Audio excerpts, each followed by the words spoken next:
रामकृष्ण हरी मित्रांनो, हा अभंग संत तुकाराम महाराजांनी हनुमंताच्या शरणागतीची आणि भक्तीची महान भावना व्यक्त करण्यासाठी रचला आहे. यात ते सांगतात की हे रामदूत हनुमंता, मी तुझ्या चरणी पूर्णपणे शरण आलो आहे.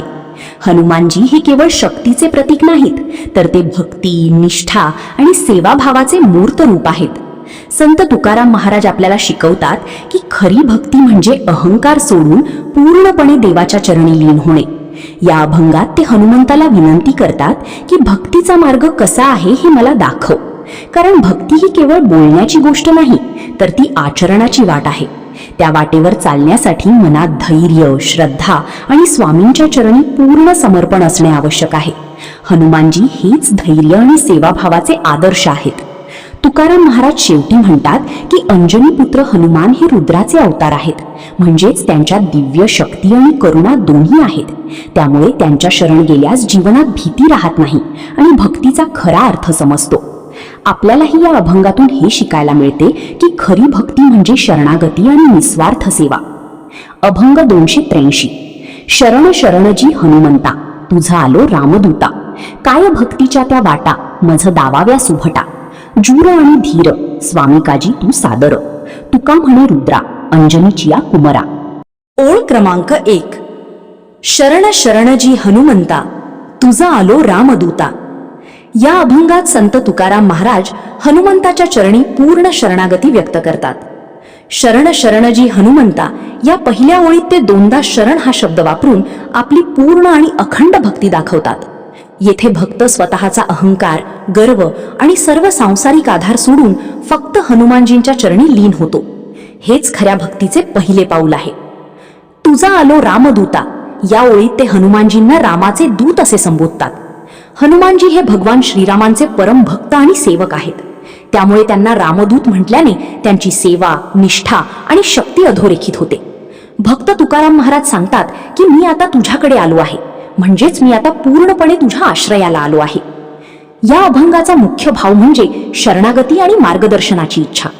मनुष्य जेव्हा जीवनात गोंधळलेला असतो तेव्हा त्याला योग्य दिशा दाखवणारा गुरु किंवा देवाची आवश्यकता असते. तुकाराम महाराज येथे हनुमानजींना विनंती करतात की मला भक्तीचा योग्य मार्ग दाखवावा, कारण भक्ती ही केवळ पूजा किंवा शब्द नाहीत, तर ती आचरणाची आणि समर्पणाची वाट आहे. हनुमानजी हे शक्ती, धैर्य, बुद्धी आणि सेवाभाव यांचे प्रतीक आहेत. त्यामुळे त्यांच्या शरण गेल्यास मनुष्याच्या मनातील भीती, शंका आणि दुर्बलता कमी होतात. या अभंगातून आपल्याला हे शिकायला मिळते की खरा भक्त तोच जो देवावर पूर्ण विश्वास ठेवतो आणि स्वतःला पूर्णपणे त्याच्या चरणी अर्पण करतो. तुकाराम महाराजांचा हा अभंग आपल्याला जीवनात नम्रता, श्रद्धा आणि समर्पण शिकवतो.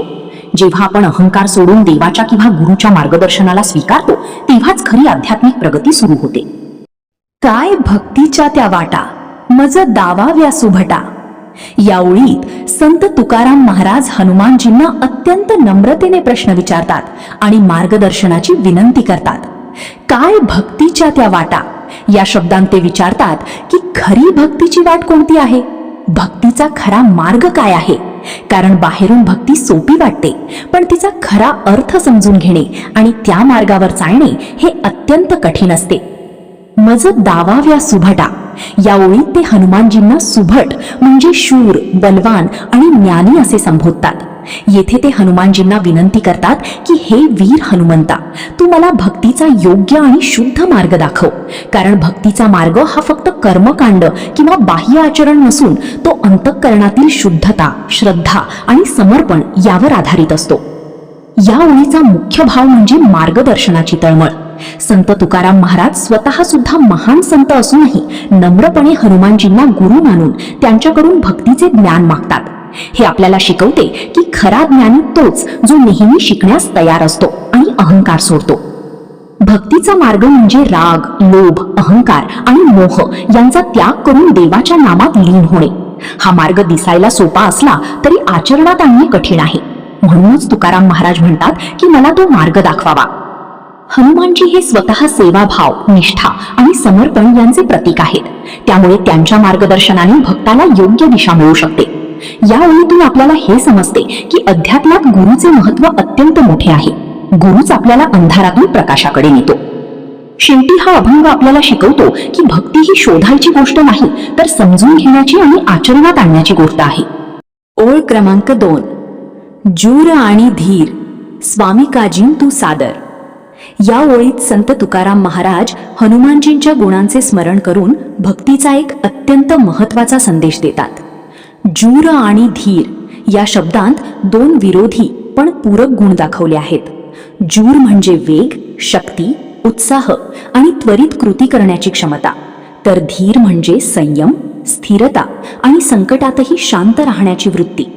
हनुमानजींमध्ये हे दोन्ही गुण एकाच वेळी परिपूर्ण स्वरूपात आढळतात. स्वामी काजीन तू सादर या ओळीत तुकाराम महाराज म्हणतात की हे स्वामी भक्त हनुमंता, तू आपल्या प्रभू श्रीरामांच्या सेवेत सदैव तत्पर आणि समर्पित आहेस. सादर म्हणजे आदरपूर्वक आणि पूर्ण निष्ठेने सेवा करणे. हनुमानजींची भक्ती ही फक्त भावनिक नाही, तर ती कृतिशील आणि शिस्तबद्ध आहे. या ओळीतून संत तुकाराम महाराज आपल्याला जीवनातील महत्त्वाचा संदेश देतात की यशस्वी आणि आध्यात्मिक जीवनासाठी फक्त वेग किंवा फक्त संयम पुरेसा नाही, दोन्ही गुणांचे संतुलन आवश्यक आहे. जिथे गरज आहे तिथे वेगाने कृती करणे आणि जिथे गरज आहे तिथे शांतपणे विचार करून संयम राखणे, हेच खरी जीवनाचे रहस्य आहे. हनुमानजी हे याचे सर्वोत्तम उदाहरण आहेत. त्यांनी लंकेकडे झेप घेतली तेव्हा जूर म्हणजेच वेग दाखवला, पण सीतेच्या शोधात आणि रामसेवेत त्यांनी धीर म्हणजे संयमही दाखवला. त्यामुळे ते आदर्श सेवक आणि भक्त मानले जातात. या ओळीतून तुकाराम महाराज आपल्याला शिकवतात की भक्ती म्हणजे केवळ पूजा नाही, तर ती कृती, समर्पण आणि शिस्त यांचे सुंदर मिश्रण आहे. स्वामींच्या सेवेत पूर्ण निष्ठा ठेवून योग्य वेळी योग्य कृती करणे हेच खरी भक्ताचे लक्षण आहे. शेवटी हा अभंग आपल्याला प्रेरणा देतो की आपणही आपल्या जीवनात हनुमानजींसारखे जूर आणि धीर यांचे संतुलन ठेवून पुढे जावे आणि देवाच्या सेवेत सदैव तत्पर राहावे. ओळ क्रमांक 3. तुका म्हणे रुद्रा अंजनीची या कुमरा. या शेवटच्या ओळीत संत तुकाराम महाराज हनुमानजींच्या दिव्य स्वरूपाचे अत्यंत सुंदर वर्णन करतात. तुका म्हणे रुद्रा या शब्दांत ते स्वतःचे नाव घेऊन म्हणतात की हे रुद्र स्वरूप हनुमंता, तूच खऱ्या अर्थाने शक्तीचा आणि दिव्य ऊर्जेचा अवतार आहेस. येथे रुद्र हा शब्द शिवशंकरांच्या उग्र आणि शक्तिशाली रूपाशी जोडलेला आहे. यावरून हनुमानजींची अपार शक्ती, तेज आणि दैवी सामर्थ्य स्पष्ट होते. अंजनीची या कुमरा या ओळीत ते हनुमानजींना अंजनी मातेचे पुत्र असे संबोधतात. अंजनी माता आणि वायुदेव यांच्या आशीर्वादाने हनुमानजींचा जन्म झाला असे मानले जाते. त्यामुळे ते केवळ एक वीर नाहीत, तर दैवी शक्तीने युक्त अवतार आहेत. अंजनी पुत्र असल्यामुळे त्यांच्यात मातृत्वाच्या संस्कारांबरोबरच दिव्य शक्तीचेही मिश्रण आहे.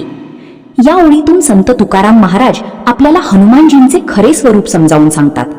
हनुमानजी हे केवळ बलवान नाहीत, तर ते भक्ती, सेवा, निष्ठा आणि विनम्रता यांचे सर्वोच्च प्रतीक आहेत. त्यांच्यात शक्ती असूनही अहंकार नाही आणि सेवा असूनही गर्व नाही, हेच त्यांचे खरे वैशिष्ट्य आहे. या ओळीतून एक महत्त्वाचा संदेश मिळतो की खरा भक्त तोच जो शक्ती असूनही नम्र राहतो आणि नेहमी आपल्या प्रभूच्या सेवेत लीन राहतो. तुकाराम महाराज स्वतःला तुका म्हणून संबोधून हनुमानजींच्या चरणी पूर्ण शरणागती व्यक्त करतात. हे भक्तीचे सर्वोच्च रूप आहे. हनुमानजींच्या या रूपाचे स्मरण केल्याने मनात धैर्य, आत्मविश्वास आणि श्रद्धा निर्माण होते. जीवनातील संकटांना सामोरे जाण्यासाठी हनुमानजींसारखी शक्ती आणि भक्ती आवश्यक आहे. शेवटी हा अभंग आपल्याला शिकवतो की खरी भक्ती म्हणजे शक्तीचा अहंकार न करता ती शक्ती देवाच्या सेवेत अर्पण करणे. हनुमानजी हेच आदर्श आहेत, रुद्र स्वरूप असूनही पूर्णपणे रामभक्त. शिकवण.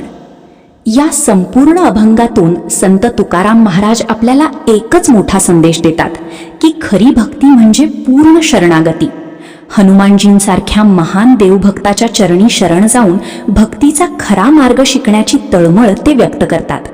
भक्ती ही फक्त पूजा किंवा शब्द नाहीत, तर ती मनातील अहंकार, भीती आणि संशय दूर करून देवावर पूर्ण विश्वास ठेवण्याची अवस्था आहे. हनुमानजी हे शक्ती, धैर्य, संयम आणि सेवाभाव यांचे प्रतीक आहेत. त्यांच्या जीवनातून आपल्याला हे शिकायला मिळते की शक्ती असली तरी ती नम्रतेसोबत असावी आणि धैर्य असले तरी ते सेवेसाठी वापरले पाहिजे. तुकाराम महाराज आपल्याला दाखवतात की जीवनात योग्य दिशा मिळवण्यासाठी गुरु आणि देवाची शरणागती अत्यंत आवश्यक आहे. या अभंगातून मनाला एक शांतता मिळते आणि हृदय भक्तीने भरून जाते. संकटातही देवावर विश्वास ठेवला तर मार्ग नक्की सापडतो, हा संदेश यातून मिळतो. आवडले असेल तर नक्की चॅनलला सबस्क्राईब करा. धन्यवाद. चला तर भेटूया पुढच्या व्हिडिओमध्ये. रामकृष्ण हरी.